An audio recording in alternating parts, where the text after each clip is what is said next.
Namaskar and welcome. I am Sikka. In the next few minutes, we'll be getting the top 24 news of the last 24 hours. Today, Prime Minister Narendra Modi will flag off MV Ganga Vilas cruise from Ganga Ghat in Uttar Pradesh, Varanasi. Departing from here, the cruise will enter the border of Bihar via Buxar on January 15. Uttarakhand state government on January 12 has announced a relief package of 45 crore to families in Joshimath, where large cracks appeared in homes on the roads. The relief package has been released for nearly 3,000 families affected by the gradual land subsidence in the Himalayan state, said Chief Minister Pushkar Singh Dhami. Bab Shri Swami Narayan Mandir, a Hindu temple in Melbourne, Australia, was allegedly attacked by Khalistani supporters and defaced with anti-India graffiti, said the Australia Today in a report. The walls of the Swami Narayan temple in Melbourne northern suburb Mill Park were defaced with the slogans of Hindustan Murdabad. Bihar's Education Minister Chandrasekhar makes derogatory remarks on Ramcharitramanas. BJP hits back. Chandrasekhar claimed that the books like Manusmriti, Ramcharitramanas by Tulsidas and Bunch of Thoughts by Guruji Golwalkar work towards keeping 85% of the population in the country backward.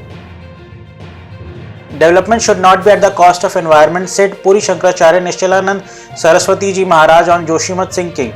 Swami Nishchalanand Saraswati was referring to Joshimath's land subsidence, said it is vital to respect the mountains. The mountains, the balance of the earth, rivers and forests also maintain the earth's balance.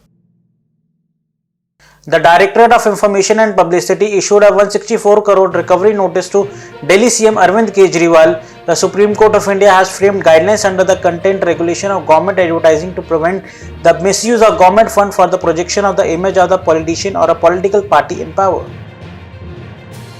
Bangladeshi leader Tariq Rahman refers to Hindu sculptures as pontics, claims they offer no moral teaching. Tariq Rahman, co-convener of the Bangladesh Gono Parishad and a key advisor to Nurul Haq Nur, launched an attack on Hindu minorities by claiming that the sculptures of the Hindu faith are pornographic and do not provide any moral teaching. There is a slight increase in the number of troops by China opposite our Eastern Command. We are keeping a close watch on the movement, said General Manoj Pandey during a press conference on the sidelines of an event to mark the annual Army Day in the national capital. Former BJP spokesperson Nupur Sharma gets armed license to carry gun as threats to her life from Islamists continue. Nupur Sharma has been facing death threats from the Islamists after Alt News co-founder Mohammad Zubair instigated Islamists to go after her for her comments on Muhammad. In Bihar, a temple in Darbhanga was vandalized, idols destroyed and thrown into the pond, accused Mohammad Chand arrested. Mohammad Chand entered the open gate temple, broke the statue of King Shailesh, threw away the idols in the pond and burned the puja material. The Central Bureau of Investigation on January 13 registered a case against Pratibha Industries Limited, a private company banned in Mumbai, and others including its 4 directors, guarantors for committing bank fraud. The company duped a Bank of Baroda-led consortium of 17 banks to tune of 4,957 crores, said the officials. The Income Tax Department raided and seized a huge quantities of currency notes from the properties of TMC MLA Zakir Hussain in Murshidabad and Kolkata on January 13. A total of Rs 10 crore 90 lakh was recovered from Zakir Hussain's office in Murshidabad. A young man broke through a barricade and rushed towards Prime Minister Narendra Modi's car to offer him a garland during a roadshow held in Karnataka, Subali on January 13. The police said that there was no breach in the PM Modi's security. Meanwhile, sources said that the young man in question was allowed by the Prime Minister to offer the garland. Today, we are the world's 5th largest economy. Our aim is to take it to the top 3 economies of the world. The economic growth of the country will bring immense opportunities for our youth, said Prime Minister Narendra Modi at the National Youth Festival 2023 in Hubballi, Karnataka. It is a sign that VIP culture is coming to an end in the country, said Union Minister Smriti Irani while speaking about the centre's decision to scrap the Hajj quota available for the VIPs. The centre announced the scrapping of Hajj quota that was available for people in top constitutional posts and the Minority Affairs Ministry. Before the quota was scrapped, around 500 people could go to Hajj through seats allocated to President, Vice President, Prime Minister, Minority Affairs Minister and the Hajj Committee. The Income Tax Department raided and seized huge quantities of currency notes from the properties of TMC MLA Zakir Hussain in Murshidabad.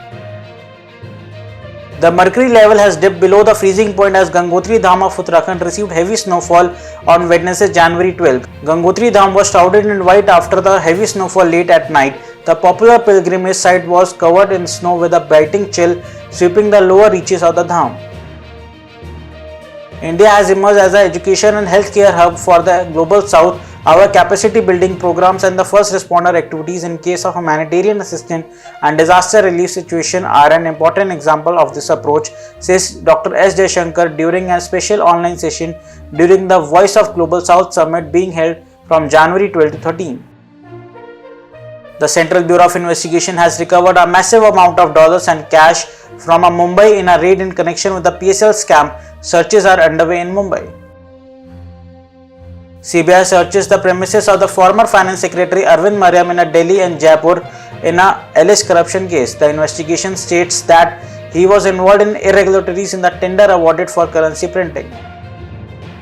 Officials of the World Health Organization have said that the country should consider recommending the passenger wear mask on a long-haul flights. The statement comes amid the rapid spread of the latest Omicron subvariant of COVID-19 in the United States. In Jammu and Kashmir, one Altaf Ahmed arrested in Baramulla's Pehlan Patan for pasting posters in order to create an atmosphere of fear among the public and hatred against India. Probe reveals that he got in touch with the Pak-based terror handlers on social media and was working for them.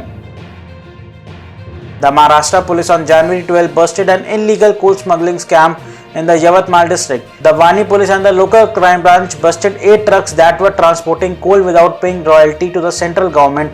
The coal allegedly belonged to BS Ispat Limited. In Kerala, officers of Air Intelligence Unit of the Custom Department have seized 281 gram of gold worth Rs 14 lakh from a passenger at Kochi Airport. The gold is in compound form and was concealed in specially sealed cavity of jeans pants worn by the passenger.